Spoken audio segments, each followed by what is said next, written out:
Bienvenidos humanitos al análisis que más estaba haciendo de rogar del canal. Si este es el primer análisis mío que ves, te dejo por aquí la lista de reproducción de todos los demás. Por ejemplo, tengo bastantes análisis de los últimos capítulos del manga de Shingeki no Kyojin, también tengo análisis completo de Kimetsu no Yaiba o de Promised Neverland, y los de Chainsaw Man o Doctor Stone, que serán los próximos que traiga por aquí. Bueno, sin más dilación, vamos a comenzar con este análisis. Un análisis complejo para mí porque mi idea es ser lo más objetiva posible y eso es difícil porque Shingeki no Kyojin es mi manga favorito actualmente. Lleva siendo mi manga favorito durante años y como ya os he comentado en alguna otra ocasión, ojalá encontrase otro manga que me llene de la misma forma que lo ha hecho Shingeki. Para que un manga se convierta en tu manga favorito hay muchos factores que intervienen. No es solo que la historia te guste o te parezca buena. Si coincide que está en publicación, la emoción de ir esperando capítulo a capítulo y las teorías que surgen entre las publicaciones, el nivel de empatía que puedas sentir por los protagonistas o los antagonistas, y en fin, para cada persona serán factores diferentes los que nos hagan admirar a tal punto una obra. Así que esto lo digo para aplicarlo a cualquier situación. Respetad siempre los gustos de los demás, porque muchas veces no es solo el guión o el protagonista o el final lo determinante, sino la experiencia de cada uno con ese conjunto de vivencias que es leer un manga. Y al igual que un manga puede ser un libro o una serie o una película, así que amigos,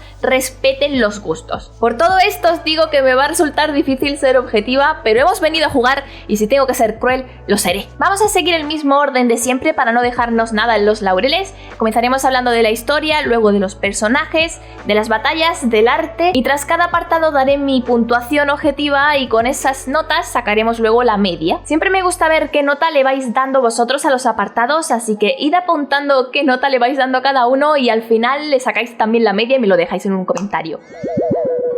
Bien, empezamos con la historia, ¿vale? Se viene monólogo intenso. Tenemos que partir de la base de que Hajime Isayama, autor de la obra, tenía claro el final de la misma desde el primer momento. Evidentemente muchos acontecimientos tuvieron un poco de libre albedrío, pero desde el primer capítulo Isayama sabía cuál iba a ser el destino del protagonista y por lo tanto le pudo ir dando una evolución de la hostia y jugó con ir desvelándonos poquito a poco la información, y cada vez que nos desvelaba algo surgían luego como 20 preguntas nuevas que a lo mejor se respondían que igual no. En definitiva, el autor supo cómo mantener la atención del lector todo el tiempo y nada de lo que ocurría caía en saco roto. Cualquier detalle, por simple que pareciera, tenía su significado. Fijaos por ejemplo en el detalle de que a Eren le costase tanto dominar el sistema de maniobras, que parecía que era él que no valía y al final resulta que era su equipo que estaba averiado. Esto sucede como si fuera algo anecdótico, pero fijaos lo imprescindible que fue para contarnos más adelante la historia de Case Shadis. Nada de lo que ocurría en Shingeki ocurría porque sí, y esto era la clave para tenernos a los lectores como locos teorizando y sobreanalizando cualquier sombra o cualquier mirada. El gesto de Bertolt cuando se caía de la torre, todo. Cada panel era una pieza clave y escondía pistas. Esto obviamente es un arma de doble filo porque claro,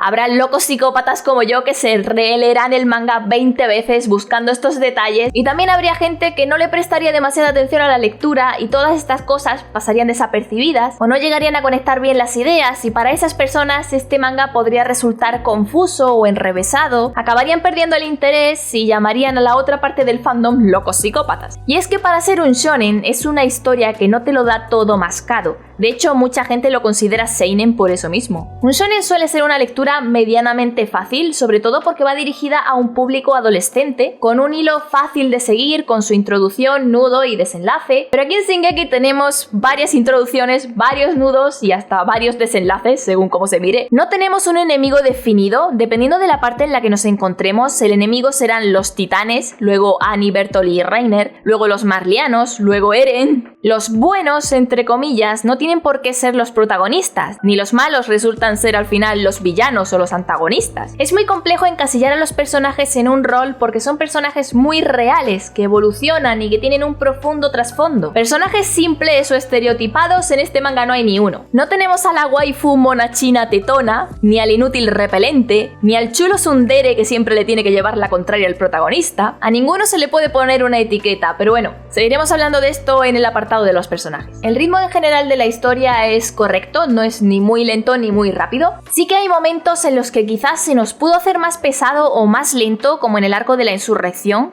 Aunque en este caso es completamente lógico porque se descubre todo el pastel de los Fritz, historia, vamos encajando piezas. En definitiva, es necesario bajar aquí el ritmo, pero sí que en el arco final, cuando se junta la alianza, tenemos un bajón muy brusco en el ritmo. Los protagonistas tienen que dejar a un lado sus diferencias, luego que si recogen la avioneta, se van en el barco y paran para prepararla. Al parecer el autor fue forzado a alargar un poco más la trama, más de lo que él tenía pensado, y por eso el ritmo de toda esa parte final se siente un poco extraño. Que por otra parte está bien, porque sin esa bajada en el ritmo no podríamos haber profundizado en la relación de los aliados de Paradis con los de Marley. Shingeki no Kyojin tiene una serie de puntos de inflexión, momentos clave en la historia que nos pueden hacer cambiar el punto de vista radicalmente. Hablo de los múltiples plot twists, que aparte de desvelarnos algunas piezas del rompecabezas, nos hacen cambiar completamente nuestra idea de lo que creíamos que trataba la historia. Cuando descubrimos que Bertolt y Reiner son los titanes Colosal y Acorazado y que se querían llevar a Eren a algún sitio fuera de las murallas, ¿a qué sitio se lo podían querer llevar si ahí fuera solo había titanes? Era lo que pensábamos, inocentemente. O cuando conocemos la historia de Grisha, confirmándose las sospechas de Erwin de que efectivamente la humanidad no se reducía a los habitantes de las murallas. Todos estos giros que encajan de forma tan limpia que no se dejan nada atrás, hacen que Shingeki sea tan único en su especie. De hecho, algo en lo que prácticamente todo el fandom coincide es en que cómo puede ser que un manga que comenzó tratando de flipados en aparatos que vuelan matando titanes amorfos, acabó siendo una historia tan cruda y realista con tantísimas referencias a conflictos reales de la humanidad. Y es que esta obra la puedes analizar desde el punto de vista que te dé la gana, que le puedes sacar chicha. Lo puedes analizar desde el punto de vista filosófico, con los muros como la caverna de Platón, que es la libertad, que bueno, de eso cada filósofo tenía su definición. Eren como el superhombre de Nietzsche, que de esto son brutales los paralelismos. De esto estoy segurísima que Kakashi ha tenido que hacer algún vídeo. Un saludo a Kakashi si me está viendo. Desde el punto de vista mitológico, muchísimas referencias a la mitología nórdica. Desde el punto de vista étnico y religioso, por el racismo y la xenofobia, más claras las referencias a la Segunda Guerra Mundial, imposible. Y por esto, por lo tanto, referencias históricas como al imperialismo japonés o hasta a invasiones vikingas. Y ya si entramos en el punto de vista psicológico, solo con Eren y Reiner tenemos para escribir un libro. Y tenemos crítica en Shingeki, al ser tan realista no deja de ser una crítica a nuestra propia sociedad. Y sobre esto hemos debatido mucho en los podcasts en el canal de Sekioku junto a Uno de Dos. Os dejo en la descripción enlaces por si no los habéis visto. Sekioku y Uno son increíbles, podría pasarme horas escuchándolos. En esos debates, de hecho, siempre nos surgían las comparativas de Shingeki con movidas de la actualidad y el ejemplo más claro ahora mismo es la guerra de Ucrania. Lo que más nos puede caracterizar a los seres humanos, lo que más nos puede diferenciar del resto de seres vivos del planeta, aparte de la inteligencia, que eso se da por hecho,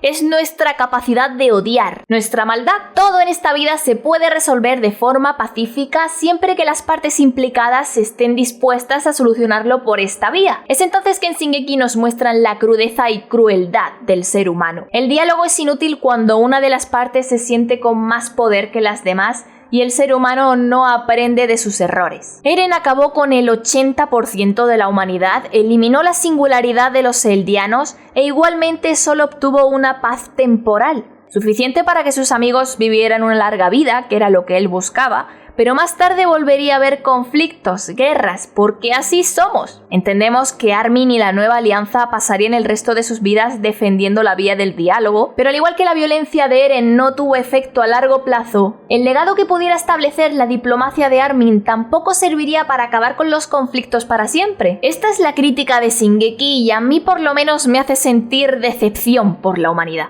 Y ya llegados a esta altura hay que hablar por supuesto del polémico final de la obra, una obra en la que la guerra era la protagonista, no podíamos pensar que hubiese lugar para el amor, pero al igual que el odio es algo que nos identifica como especie, su contraparte también es un sentimiento que sentimos con mucha fuerza. Entiendo que para mucha gente sea un contraste que no les agradó en absoluto, sobre todo por lo que Eren le dice a Armin sobre Mikasa, o el beso que muchos señalaron de megaturbio, o que Ymir realmente estuviese enamorada del rey Fritz y solo buscaba que alguien le enseñara a liberarse de sus sentimientos. Ok, esto último no puedo negar que fue algo que me chocó y me costó asimilar, pero también hay que empatizar con los personajes y ponerte en la situación de que con Ymir eres una esclava que no ha tenido ni una sola muestra de afecto en su vida. No sabe lo que es el amor y ser la concubina del rey para ella era la mayor muestra de afecto que le había dado nadie. Es mega tóxico, pero es algo muy realista. Y sí, es realista, que eso es lo duro. Y con Eren y con Mikasa tenemos algo parecido. No saben expresar sus sentimientos. Desde bien chiquitos solo conocen la guerra. Sienten algo el uno por el otro, pero no saben cómo expresarlo. Y cuando son adultos, que ya podrían saber poner en orden sus sentimientos, ¿para qué expresarlos si podrían morir? Que es la principal razón por la que Eren no le dijo nunca nada a Mikasa. Son unos desastres en el amor. En general en este manga las relaciones románticas acaban mal, o son un desastre,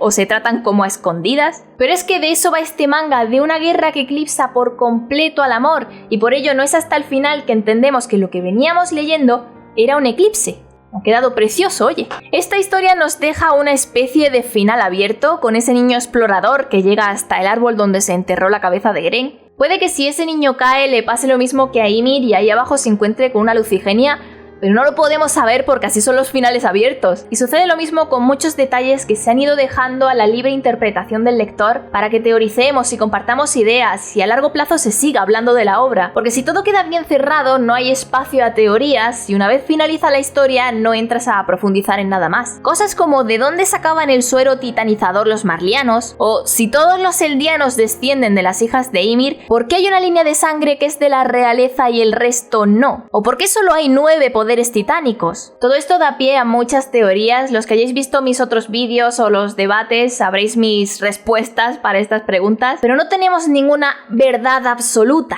y eso entiendo que para mucha gente sea un fastidio, pero no podemos negar que para el caso de Shingeki no Kyojin es el gancho perfecto.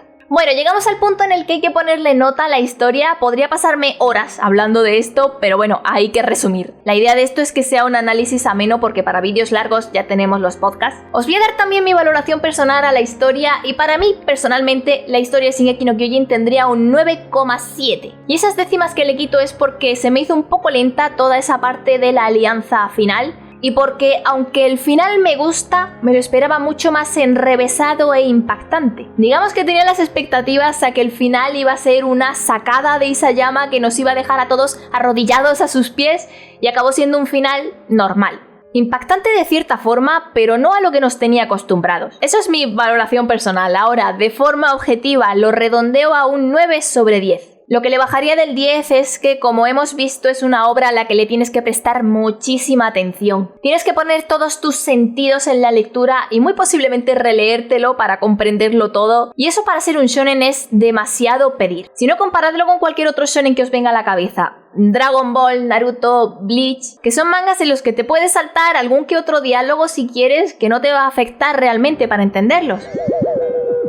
Bueno, pasamos ahora a los personajes, y es que si esta historia es tan realista es en parte gracias a la profundidad de todos sus personajes, y tal es así que podríamos dar por protagonistas a toda la tropa. Algo que yo siempre valoro mucho es la libertad de los autores de matar personajes, sobre todo si son principales, siempre que no sea algo forzado, sino que surja con naturalidad. Accidentes que pueden ocurrir como en el caso de Sasha, que luego además daría pie al desarrollo de Gabi. Bajas colaterales como Marco o el escuadrón de Levi. En Shingeki no Kyojin sabías que en cualquier momento podía morir alguien. Daba igual quién fuera, siempre estábamos con el culo apretado porque Isayama no tenía miedo de llevar su historia por donde él quería. También es que si la forma de heredar los poderes era comiéndose al anterior portador, era bastante probable que alguien muriera. Y no solo eso, es que en Shingeki siempre estaban jugándose el cuello. Si no era contra titanes, era contra humanos. Siempre teníamos guerra, así que lo más natural en una guerra es que haya muertes. Y señalo en los análisis siempre este tema porque hay muchos autores que se dejan influenciar demasiado por el fandom y tienen miedo de hacer X o Y con su manga, vaya a ser que luego los fans se le tiren al cuello. El mejor ejemplo de que Isayama se sentía plenamente libre con su obra es que salvó a Armin en lugar de a Erwin. ¿Cuantísimas personas habré visto llorar por Reddit o por Twitter diciendo que fue una decisión horrible, que Armin debió morir y que Erwin lo habría hecho muchísimo mejor, bla bla bla? Primero, amigos, relájense, que es una obra de ficción, y segundo, quien dice eso es que no entendía realmente el papel de Erwin. Erwin efectivamente era un gran estratega, ¿pero por qué? Porque ponía siempre en riesgo la vida de todos sus soldados. Erwin siempre lograba sus objetivos, pero a costa de sacrificar siempre incontables vidas. Y eso es algo que él deja claro desde el primer momento. En el discurso a los nuevos reclutas les dice tal cual que los que se unieran a los exploradores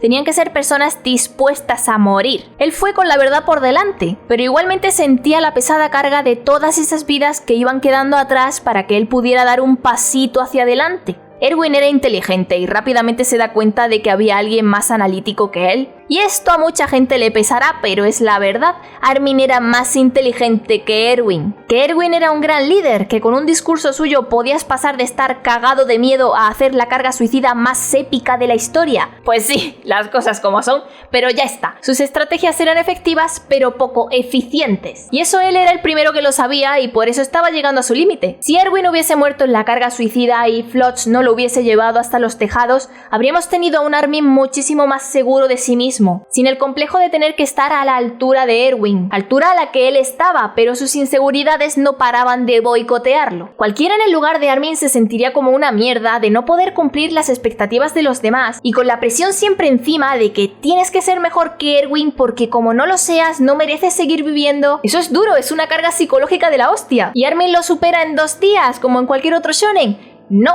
porque Armin es muy real y no lo superará en la vida. Debe aprender a convivir con ello y luchar no por conseguir ser digno de reemplazar a Erwin, sino por ser digno de ser él mismo.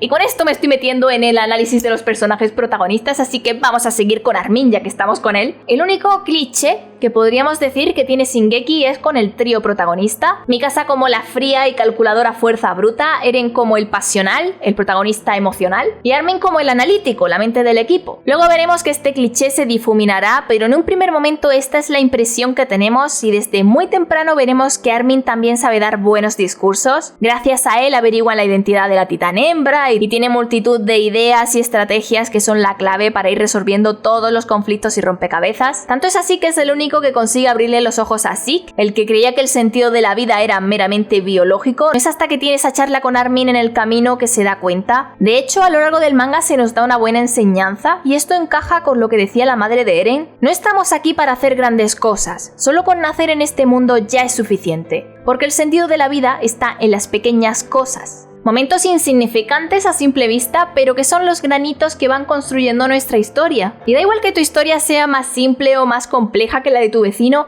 porque al final lo que importa es ser feliz. La carga de Armin, por otro lado, también le viene por haber heredado el poder del colosal. No solo por sentirse mal por Bertolt, por haberle robado su vida, como bien le dice cuando lo ve en el camino, sino por haber empatizado con los guerreros al nivel de que él hizo lo mismo que Bertolt en su día al arrasar con el puerto de Liberio. Se convirtió en aquello que más odiaba, que era ser alguien que actúa sin dialogar primero. Lo que a Armin más le pesa de todo es no poder solucionar las cosas con palabras, matar inocentes o sacrificar compañeros. Armin, a diferencia de Erwin, ni siquiera se lo plantea. En ese momento no les queda otra que destruir el puerto y atacar Liberio porque Eren no les dio otra opción. Si no, seguro que se habría estrujado los sesos por recuperar a Eren de otra forma. En cuanto a la relación de Armin con Mikasa y Eren, nos encontramos ante la amistad más pura y genuina. Tanto es así que cuando se pelean y Eren le dice a Armin que estaba siendo manipulado por los recuerdos de Bertolt, aunque en ese momento parece afectado, al final la lógica se impone y comprende que les dijo esas cosas para alejarse de ellos. Tanto Eren como Mikasa veían claramente las fortalezas de Armin. Aunque él se subestimase, ellos nunca lo vieron como alguien débil. Esa conversación final que tienen Eren y él, en la que Eren por fin se sincera completamente y van viendo los lugares del libro del abuelo de Armin, aquellos lugares que ellos se prometieron descubrir algún día, fue bastante emotivo. Al fin de cuentas, toda la motivación de Eren de ver el mundo exterior le vino gracias a Armin. Sin él, Eren habría seguido siendo un pajarito más enjaulado dentro de los muros, y su sueño no era salir él solo de allí, sino hacerlo con Armin. Tan profunda era su amistad que el que su amigo cumpliera su sueño acabó siendo el suyo propio. Y es preciosa la forma con la que Isayama cierra siempre sus personajes, que es volviendo a los inicios, dándoles pinceladas que nos recuerdan al principio de la historia. Con Armin lo tenemos con el discurso tras matar a Eren. Para convencer a los marlianos de que Eren había muerto y que ellos ya no tenían el poder de los titanes, hace el mismo gesto de quitarse el equipo de maniobras y desarmarse. Y el conflicto es muy similar. Los marlianos querían saber si eran humanos o monstruos. Lo mismo que les preguntó en el arco de Trust el capitán de la guarnición. Pasamos ahora a hablar de Mikasa, posiblemente el personaje más complicado de entender y del que muchos habrán quedado con una idea muy superficial de lo que era. En el momento en el que Eren le pone la bufanda a Mikasa, Mikasa se da cuenta de que hay cosas hermosas en este mundo que merecen la pena proteger, y esa bufanda se vuelve su recordatorio de que, aunque el mundo sea cruel, también puede ser hermoso. De ahí evidentemente vincula esa hermosura del mundo a Eren, porque Eren se vuelve para ella su única familia y su todo. Desde el primer momento nos queda claro que Mikasa quiere a Eren con todo su ser, le sigue a todas partes, se corta el pelo porque él se lo dice, siempre pensando en su seguridad. Incluso cuando cree que Eren había muerto en el arco de Trost y estaba a punto de rendirse, cegada por la crueldad del mundo, recuerda que debía seguir luchando para así poder seguir recordándole, para no olvidar que existe también la belleza en el mundo. Sobre la bufanda se ha teorizado erróneamente mucho, y yo me incluyo, atribuyéndole un símbolo de esclavitud o sumisión, y no es hasta los capítulos finales que entendemos lo que realmente significaba esa bufanda. Incluso Eren parece no interpretar correctamente lo que es esa bufanda para ella, y por eso le dice a Luis que se la quite. Él pensaba que era solo algo que los vinculaba a ambos, que si se deshacía de la bufanda se olvidaría de él. Y sí, claro que está muy relacionada con Eren, pero para ella ya era una filosofía de vida, y por eso tenemos esa reacción tan fría cuando le pide de vuelta la bufanda a Luis. En uno de los debates hablamos justo de esto, os dejo los enlaces en la descripción, porque profundizar sobre Mikasa tiene mucha miga y sacamos conclusiones interesantes. La misticidad de este personaje también es algo a destacar, tanto por su parte Ackerman, que es un clan que tiene un papel muy importante a lo largo de toda la historia, como por su parte asiática, descendiente además de la realeza de Hizuru, una dinastía que también jugó un papel importante en la historia como apoyo principal de Eldia. Pero lo que más propició a que Mikasa fuese un personaje difícil de entender fue lo introvertida que era, pero también lo poderosa que era. Ser poderosa te hace segura de ti misma, y ya vemos por 2 veces en el manga a Mikasa encabezar las batallas a grito de soy muy fuerte y puedo con todo. Con eso Mikasa mostraba muy pocas debilidades, y es que su única debilidad era Eren, y precisamente es con él con quien se abre y le expresa sus sentimientos cuando creían que estaban a punto de morir, que ya podría haberle dicho lo mismo cuando Eren le hace la gran pregunta, pero bueno, dejemos los traumas aparte. Mikasa, al igual que Armin, pasan a ser la clave de la historia, pero si Armin era el motor motivacional de Eren, Mikasa era el corazón del motor. Y es que esta historia no trata de que Eren viese al fin el mundo exterior, ni que Ymir estaba esperando a Eren para que acabase con su esclavitud. Eren al final es la herramienta, nada más. Ymir pudo conectar con Mikasa gracias a Eren, y esos dolores de cabeza eran Ymir descubriendo a través de ella lo que era el amor. Mikasa finalmente es quien toma las riendas de la historia. Es su decisión lo que tanto Eren como Ymir esperaban, y fue un giro que nos dejó a todos patidifusos. Ymir no quería venganza, como todos teorizamos al principio. Tras ver el pasado de Ymir, todos imaginamos que el titán de ataque surgió del subconsciente de Ymir, de la Ymir que ansiaba la libertad, y por eso el titán de ataque se distanció del resto e iba siempre por libre, con el objetivo de que el portador adecuado llegase al camino y la liberase al fin. Y esto nos encajaba demasiado bien, pero es que si algo nos demostró Isayama durante todos estos años es que era completamente impredecible. Ahora le toca el turno a Eren, y creo que la duración del vídeo ya se me ha ido un poco de las manos, así que primero estaría bien dejar claro que Eren en ningún momento sería un antagonista. Lo que hace que esta historia sea tan complicada de analizar son todas estas cosas. Eren, independientemente del camino que tome, es el protagonista de la historia. Ni que acabase masacrando al 80% de la humanidad lo convierte en un villano, ni que diera su vida por salvar a sus amigos lo convierte en un héroe. Es un protagonista, y eso no condiciona sus decisiones. Y ahora, como protagonista de la historia, no lo podemos encasillar en que si es buena o mala persona. Será mala persona para la mayoría, sobre todo para los que vivían fuera de Paradis, pero será un mesías para todos los que viven dentro. Recordaréis esa conversación de Armin con Annie, ¿verdad? Que decía, no puede ser buena persona para todo el mundo. Pues eso es lo que Eren representa, y es que de hecho acaba dividiendo al fandom en dos, los pro Eren o llegaristas o los anti Eren o pro alianza. Luego también estábamos los team espectador, que nos alimentábamos un poco así como de los dos bandos, pero bueno. La cosa es que Isayama buscaba que con este Eren los lectores nos cuestionáramos nuestra propia moralidad al intentar empatizar con él y decir, yo en su situación, ¿qué haría? ¿Sería capaz de matar a millones de personas y acabar con los titanes de raíz por tal de proteger a aquellos que quiero? ¿O dejaría que mis seres queridos murieran en una guerra que encima no acabaría con los titanes, sino que los seguiría explotando? ¿Tú qué harías si tu decisión te haría ser buena o mala persona según qué camino tomases? Personas que en la vida real no son capaces ni de matar a una mosca, si se vieran forzados a una situación tan extrema como esa, perfectamente podrían seguir el camino de Eren. Ahí es donde nos viene el autor a chinchar, a decirnos, oye, todos podemos tener a un Eren dentro. Y es que además no nos pilla de nuevas que Eren fuera capaz de hacer eso. Y aquí es donde entran los detalles que Isayama, sabiendo cómo iba a acabar todo, nos los iba dejando a lo largo del camino como si tal cosa. No voy a entrar mucho en esto porque ya es algo que está mega analizado por todo el mundo y por mí también en varios vídeos y ya me siento como un disco rayado, pero sí, Eren pudo empezar como un protagonista típico de shonen bien motivado, pero tenía cosas que ya nos podían ir dando pistas de que igual tan típico no era, como matar con 8 años a 2 hombres adultos, teniendo tan claro que hay personas que directamente no merecen vivir, esa repulsión que sentía por aquellos que simplemente estaban bien con vivir dentro de los muros. Tiene un desarrollo como personaje tremendo y llega a un punto en el que en su cabeza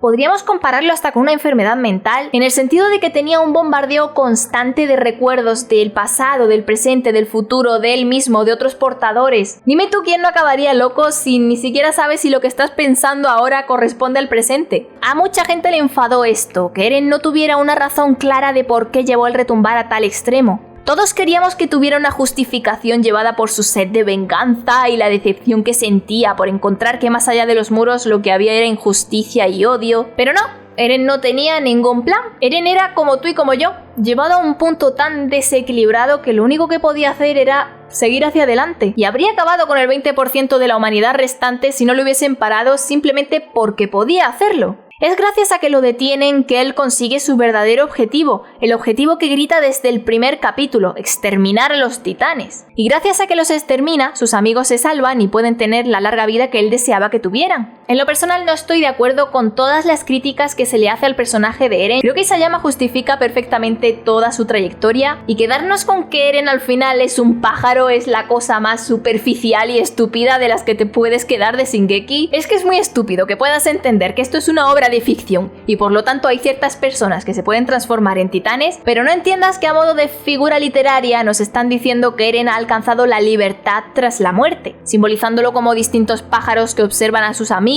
viviendo su larga vida y que uno les recoloque la bufanda a Mikasa. Es que a las muy malas, si eres muy escéptico, puedes pensar que es que a lo mejor no es que Eren sea un pájaro, sino que sus amigos sienten que Eren está con ellos y ellos son los que lo simbolizan con las aves y se creen que esa ave que le observa o que parece que le sigue es Eren. Y no será que hay aves que les gusta robar cosas y quiso robarle la bufanda a Mikasa y parece que se la recolocó. Es que hasta es rebuscado, no tienes que buscarle explicación. Es un recurso literario utilizado en cualquier clase de obra, en una película, en un videojuego, en un poema. Y sí, cuando lo lees por primera vez puedes pensar, ¿what? ¿Es Eren ese pájaro? Pero solo tienes que darte un momento a ti mismo para pensar un poquito y encajar cosas y decir, ah, bueno, vale, es una metáfora, no tiene sentido tomárselo literal. Me encantaría seguir hablando de Eren, pero vamos a pasar a un protagonista extra que, aunque tuviera su rol de antagonista durante gran parte de la obra, acaba siendo un protagonista de Shingeki no Kyojin con todas las letras. Reiner o Raina Brown. Reiner de por sí tiene una historia de protagonista. Bueno, en realidad prácticamente todos los personajes tienen historia de protagonista porque Isayama se los curró mucho a todos. Su niñez consistía en cumplir continuamente las expectativas de su madre y al final todo lo que hace lo hace por ella, para que pueda vivir esa semilibertad que era ser el Diana honorable. Y al final su historia se basa en eso, en hacerlo todo por los demás, por su madre, por sus compañeros, por Gaby y Falco. Esa bipolaridad que desarrolla durante la primera mitad del manga para poder guiar a sus compañeros tras la pérdida de Marcel, le acaba ayudando a sobrevivir en Paradis. Reiner se convierte en Marcel y ejecutando ese rol a su vez se convierte en soldado, y no conoceremos su verdadera personalidad, al guerrero, al Reiner pesimista y depresivo, hasta que Ymir lo provoca. A partir de ahí Reiner vuelve a su rol de guerrero, a sus ganas de morirse porque está destrozado por las mentiras y la presión y la responsabilidad, y si sigue ahí sobreviviendo hasta el final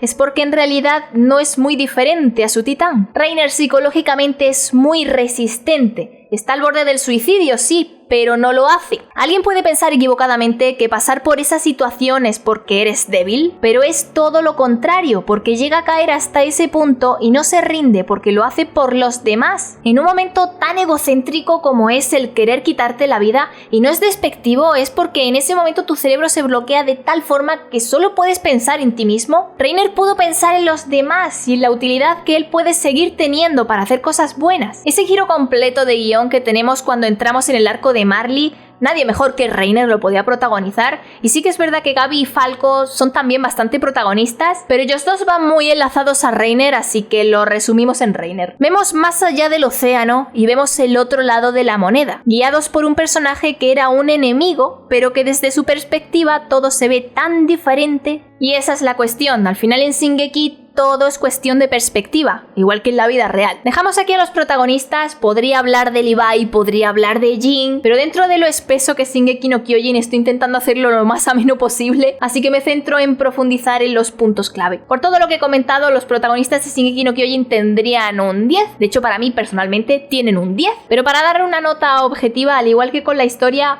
Eren y Mikasa especialmente son personajes con los que es muy fácil quedarte con una idea superficial y no llegar a entenderlos precisamente a ellos, que son la clave de la historia. Puede hacer que te lleves una idea muy equivocada y que incluso llegues a menospreciar la obra. A veces la simpleza es buena y un poco más de claridad en estos personajes habría hecho de Shingeki una obra mucho más apta para todo el mundo. Y ojo que para mí es perfecta y no tocaría nada, pero es lo que tiene intentar pensar de la forma más objetiva posible. Así que igual que con la historia, los protagonistas se van a quedar con un 9/10.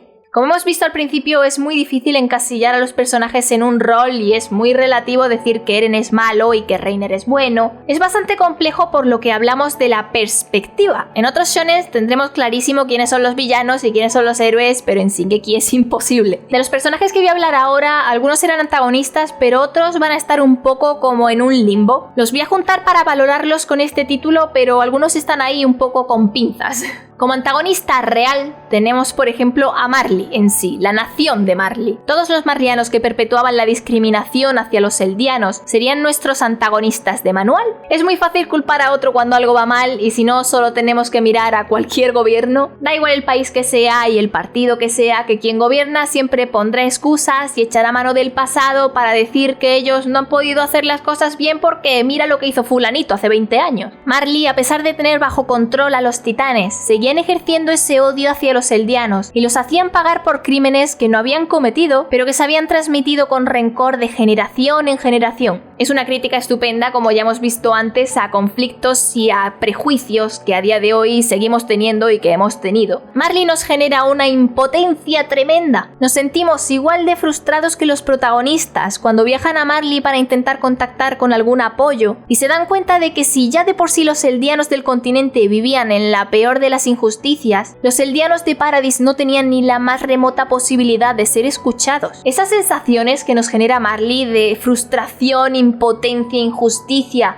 y lo peor de todo, realismo, y lo fácil que es de comparar con la vida real, es lo que lo convierte en el mejor antagonista de este manga. Luego tendríamos a Zeke, por ejemplo, otro personaje claramente antagonista, pues aunque desde su perspectiva está haciendo el bien porque quiere ayudar tanto a eldianos como a marlianos, utiliza a Paradis, chantajea con el vino, los engaña y lo más importante de todo, los protagonistas están completamente en contra de su plan de esterilización, mal llamado eutanasia. Zeke, para no variar en Shingeki, es un personaje súper bien llevado. Esa manipulación que tuvo desde crío, el no tener una infancia normal, no poder ser un niño, sino una mera herramienta de sus padres, sería una herida que mantendría abierta toda su vida. Y es que así son los traumas, los puedes tratar con un profesional para poder convivir con ellos, pero evidentemente Zeke no tuvo ninguna terapia y su único ejemplo a seguir fue otra persona rota. Tom Saba también tenía su trauma. Perdió a su mujer e hijo porque él les mintió. Y por eso encajan tan bien y establecen muy rápido ese vínculo padre-hijo. Y de ahí es de esperar que surja un plan como el de la eutanasia. Como antagonista desde el minuto 1 que es Zeke, vemos que hasta disfruta de la masacre que hizo en el retorno a Shinganshina. Tampoco tuvo ninguna clase de piedad con Mike, que lo podría haber matado él de forma rápida. Cuando cuenta lo que hizo en Ragako, como bien dice Levi, no parece mostrar ni el más mínimo arrepentimiento. Y aunque podríamos pensar que con Colt y Falco podría sentir alguna empatía, vemos que tampoco la tiene. En definitiva, Zeke es un capullo,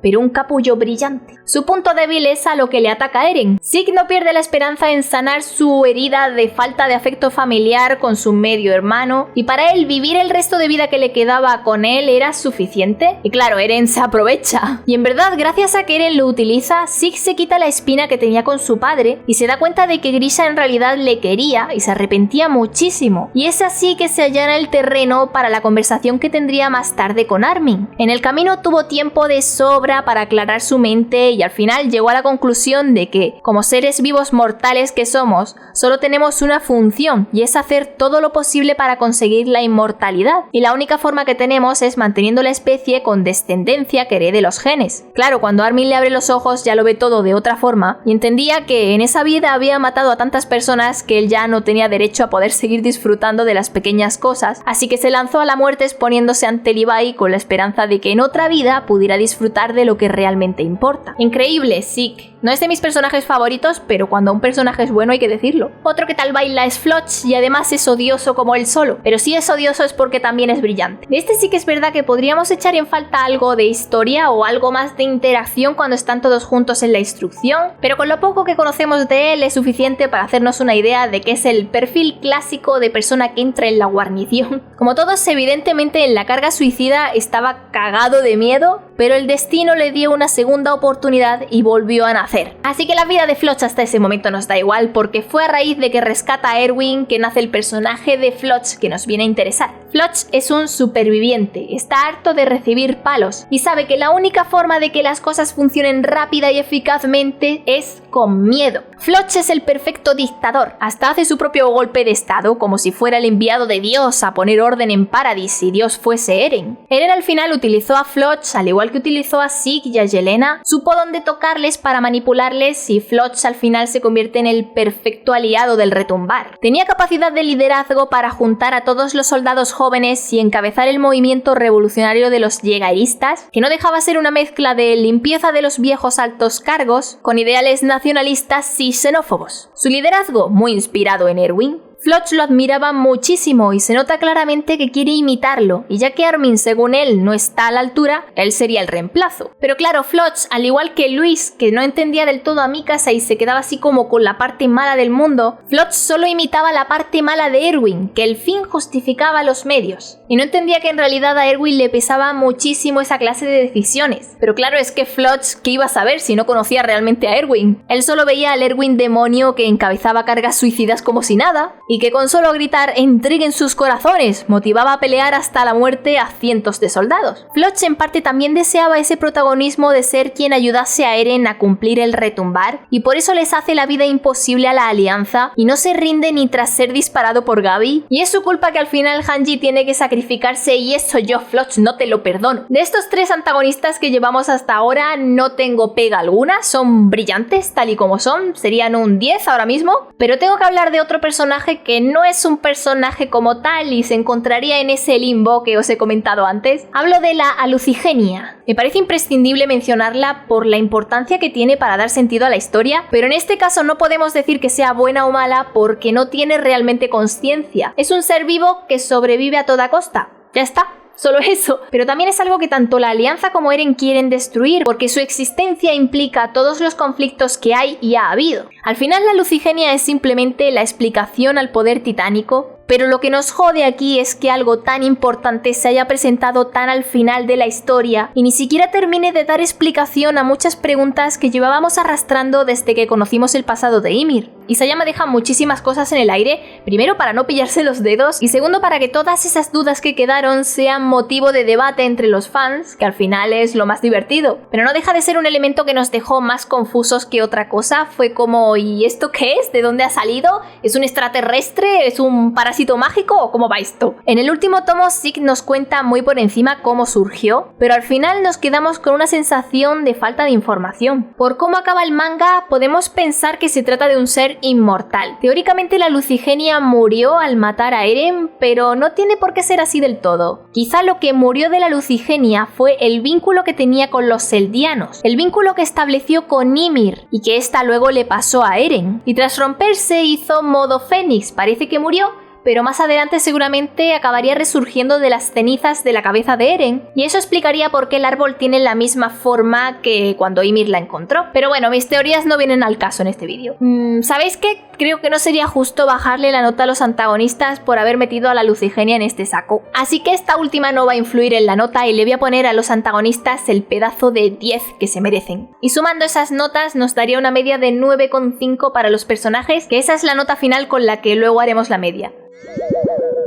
Me estoy quedando sin voz y se ha hecho de noche, pero esto no acaba aquí, toca hablar de las batallas. En el manga hago hincapié porque aunque veáis de vez en cuando fragmentos del anime, yo estoy hablando únicamente aquí del manga. Creo que todos estaremos de acuerdo en que esto es un manga de mechas, ¿verdad? Bueno, en lo que batalla se refiere sí que nos da mucho esa sensación de que son como los Evas de Evangelion. Incluso con el modo Berserker, que es cuando el piloto perdía el control, lo que le pasó a Eren varias veces o a Falco. Y además nos explican que eso es algo normal al principio, igual que con los Evas que al principio requerían su aprendizaje. Las batallas con el equipo de maniobras contra los titanes nos mostraban tanto el ingenio de la humanidad como su máxima fragilidad.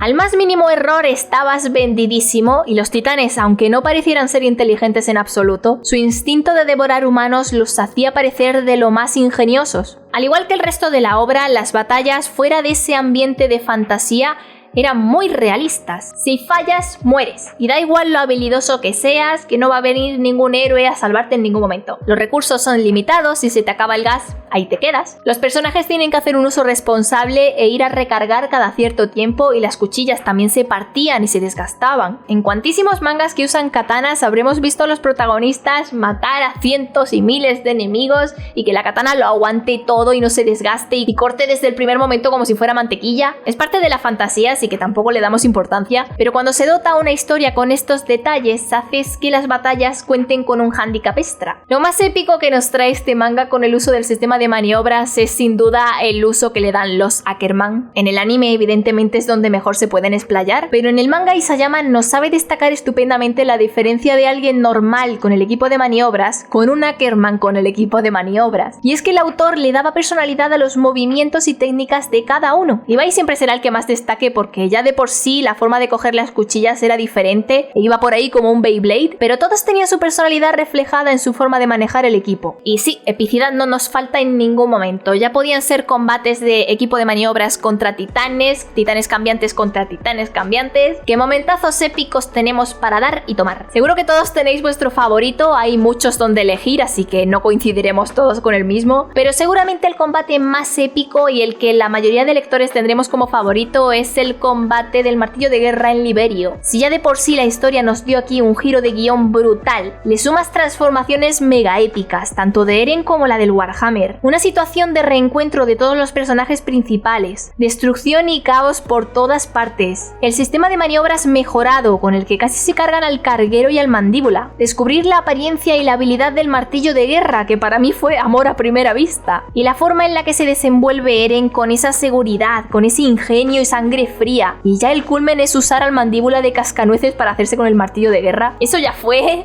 ¿Qué pasa? Que como en el manga lo disfrutamos tantísimo, cuando lo vimos en el anime nos supo a poco, y no solo por el CGI, que también, sino porque Isayama nos lo había narrado tan bien en el manga que ya teníamos unas expectativas de que en el anime tenía que ser brutal. Y he aquí una gran verdad. En el anime las batallas no tienen por qué ser siempre mejores. Menos en Kimetsu. No, ahora en serio, es como lo que todo el mundo dice de Berserk, que es imposible adaptarlo bien al anime. Pues hay batallas en Shingeki que son así, se disfrutan 1000 veces más en el manga que en el anime. Igual que hay muchas otras que ocurren al revés, que en el anime son brutales. Bueno, venga, que me voy por la rama. Algo que da mucho dinamismo a las batallas es que cada titán tenga habilidades diferentes. Unas fortalezas y debilidades que hacen que los protagonistas tengan que establecer estrategias diferentes según a quién se enfrenten. En la batalla final sobre el titán gigantesco de Eren tenemos momentos de batalla a muerte, momentos de reagruparse para establecer estrategia, vemos otra habilidad del carguero que desconocíamos, Falco volando y trabajo en equipo constante. Hay una parte que me encanta que es cuando Annie lanza a Mikasa hacia el titán Okapi para recuperar a Armin. En fin, no voy a entrar a analizar todas las batallas porque al fin y al cabo son todas así muy de este estilo. Transformaciones épicas, en casi todas las batallas se combina el pelear titanes con los demás personajes con el equipo de maniobras, que eso en mangas de mechas no existe, que yo sepa. Y muchas veces la conclusión es que el tamaño no importa, porque alguien pequeñito puede acabar con el titán más enorme, ya sea porque eres Levi o porque te lo juegues todo a estrategia y trabajo en equipo puro y duro. El estilo del dibujo y la forma de narrar con las imágenes lo que está sucediendo también ayuda muchísimo a que sea súper fácil de seguir lo que está pasando todo el tiempo. Isayama es un genio en muchas cosas y una de ellas es esto precisamente. Lo mucho que facilita que los lectores entendamos cómo se está desarrollando la batalla. Al no entorpecernos, no nos saca del momento y es muy disfrutable. Y eso es lo que luego nos jode cuando el anime no cumple las expectativas. Por eso a las batallas de Shingeki no Kyojin no les puedo sacar ni una pega. Encima, conforme va mejorando el dibujo, van mejorando más aún. Las batallas son un superarse continuamente, así que no las puedo bajar del 10. Estoy intentando ser objetiva, pero me estoy dando cuenta de que le estoy poniendo a todo unas notas muy parecidas a las que le pondría personalmente. Pero es que es difícil porque no encuentro fallas. Entonces, ¿qué hago? Si no encuentro fallas, no le puedo bajar la nota.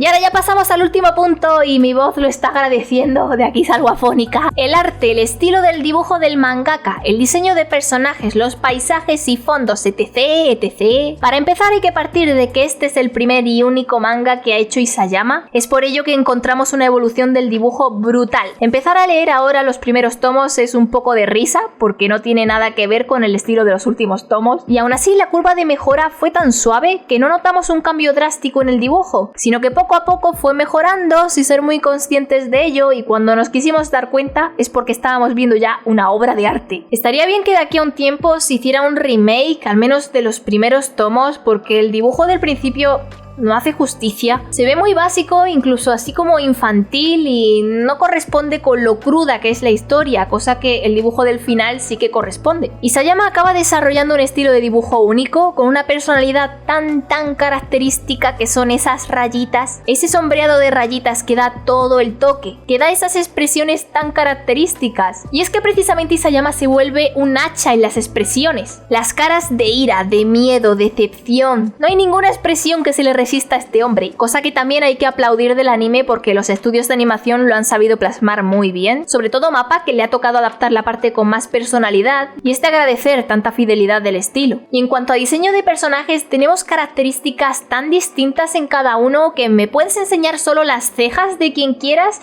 que te sé decir de quiénes son. Los ojos, con los que diferenciamos claramente las razas, las narices tan características de cada personaje, la forma de las caras, las diferentes alturas y los cuerpos, que dentro de que tienen que estar todos mamadísimos porque son soldados, son cuerpos realistas, compensados, de norteuropeo fitness clásico. A las chicas no les botan unas sopais gigantescas cuando se levanta una leve brisita de aire, lo que viene a ser que las físicas son realistas. Y por ahí viene también que es un pedazo de acierto que los uniformes sean unisex, que vayan todos igual. Te da una sensación de que nadie es mejor que nadie porque lleve un uniforme u otro. Al final los piques entre sexos vienen siempre por estas mierdas. Nadie cuestiona, por ejemplo, las habilidades de Sasha, igual que nadie cuestiona las de Connie o Jin, ni las de Annie, ni las de Gabi. En ningún momento piensas que un personaje sea más fuerte que otro porque sea chico o chica, y eso es porque están perfectamente equilibrados. Esta es la verdadera igualdad, esto es lo que realmente significa feminismo. Igualdad real, amigos, y punto en boca. El diseño de los titanes, por supuesto, es brutalísimo también, tanto de los cambiantes como de los puros. Los puros tienen expresiones tan realistas que dan miedo, dan muy mal rollo, y eso ayuda a empatizar con los personajes, porque imagínate enfrentarte a eso, con esas caras sonrientes, o los excéntricos con esos movimientos que son de película de terror. Luego, que cada titán cambiante sea diferente según quien lo herede, que el de ataque de Grisa, por ejemplo, sea tan diferente del de Eren, o los 4 mandíbulas que conocemos, aunque 2 de ellos son prácticamente iguales porque eran hermanos. Y bueno, también me imagino que como Porco quería ser como su hermano, igual influyó también en eso, igual que debió de influir el peluche del mono con el que jugaba Zeke de pequeño. En definitiva, esto nos da mucha curiosidad por saber cómo serían otros portadores, y hace que en la batalla final te pares a ver cada panel, a ver quién sale, a ver cómo son, que si un bestia minotauro, un acorazado que parece la cosa, el okapi con esa lengua tan perturbadora. En cuanto a paisajes, fondos, ciudades, Isayama plasma muy bien la belleza del mundo, ese aire alemán que tienen las ciudades y la mayoría de personajes. De hecho, la estructura de los muros se basa en una ciudad amurallada alemana, y da todo el punto para que compares con la Segunda Guerra Mundial. El camino, lo simple que es, pero lo hermoso que se siente. Lo mismo que el océano cuando llegan por primera vez, que además fue una maravilla en el anime. Las estructuras del entorno a lo largo del manga juegan un papel muy importante, porque sin ellas no se podría utilizar el sistema de maniobras, y desde el primer momento es algo que se plasma bien y no nos da la sensación de que, uy,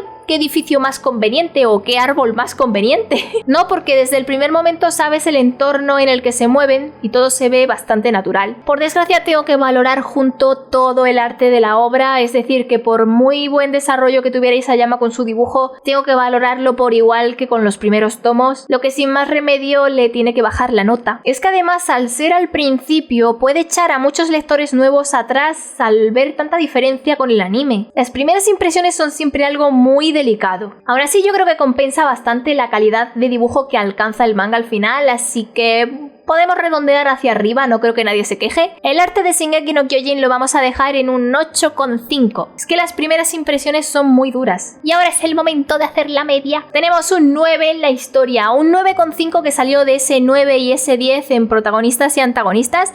De ahí nos llevamos solo el 9,5. El 10 de las batallas y el 8,5 del arte. Madre mía, vaya notazas he puesto. Hoy soy la profe buena. Nos da todo esto una media de 9,25 sobre 10. Le quitamos el pico, lo dejamos en el 9 y yo creo que es una nota más que merecidísima. Quiero saber las vuestras, dejádmela en los comentarios. Ya sabéis que la mía personal habría sido un 10 en todo, pero bueno. Espero que os haya gustado el análisis más extenso que he hecho nunca. Han sido cerca de 2 semanas de preparar solo el guión y estoy destrozada. Yo que soy persona de pocas palabras no he hablado tanto en mi vida, pero os lo debía y también me lo debía a mí misma, así que con esto estamos en paz. Seguramente en el canal de Shikioku seguiremos haciendo los debates cuando el anime se reanude y tampoco descarto traer más adelante más contenido de Shingeki, ya sea sobre el anime o otra clase de análisis o lo que sea. Así que nos seguiremos viendo por aquí con más cositas sobre los titanes. Como siempre, muchísimas gracias por ver el vídeo hasta el final. Te quiero. Nos vemos muy prontito. ¡Matane!